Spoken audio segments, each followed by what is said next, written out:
தேவனுக்கு மகிமை உண்டாவதாக. 1 தெசலோனிக்கர் 5ஆம் அதிகாரம் 14 முதல் 18 வரை.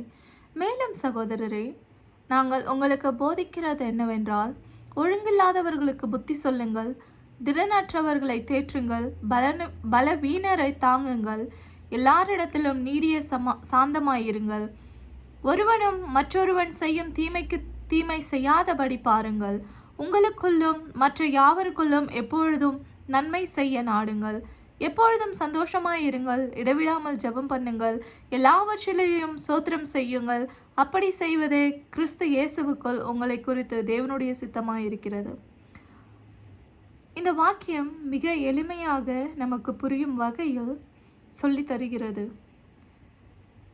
கிறிஸ்துவின் பிள்ளைகள் என்று கூறி ஒழுங்கில்லாமல் நடக்கிறவர்களுக்கு புத்தி சொல்ல வேண்டியது கிறிஸ்துவ சகோதர சகோதரிகளின் கடமையாக இருக்கிறது. திறனற்றவர்களை தேற்ற வேண்டும், பலவீனரை தாங்க வேண்டும், எல்லா காரியங்களிலும் நீடிய சாந்தமாய் இருக்க வேண்டும். இவை அனைத்தையும் நாம் செய்கிறோமா? அதற்கு பிறகு கூறிய வாக்கியங்கள், ஒருவனும் மற்றொருவன் செய்யும் தீமைக்கு செய்யாதபடி பாருங்கள். நமக்கு ஒருவர் தீமை செய்தால் அவருக்கு எப்பொழுது தீமை நடக்கும் அல்லது நாம் எப்பொழுது வாய்ப்பு கிடைத்து தீமை செய்ய வேண்டும் என்று நினைக்கிறீர்களா? கிறிஸ்தவர்களுக்கு அது வேலை இல்லை. இந்த காரியங்கள் அனைத்தையும் நீங்கள் சிந்தித்து தகுதியானதை தெரிந்து கொண்டு தேவனுடைய பிள்ளைகளாய் நீங்கள் இந்த உலகத்திற்கு உதாரணமாக வாழுங்கள்.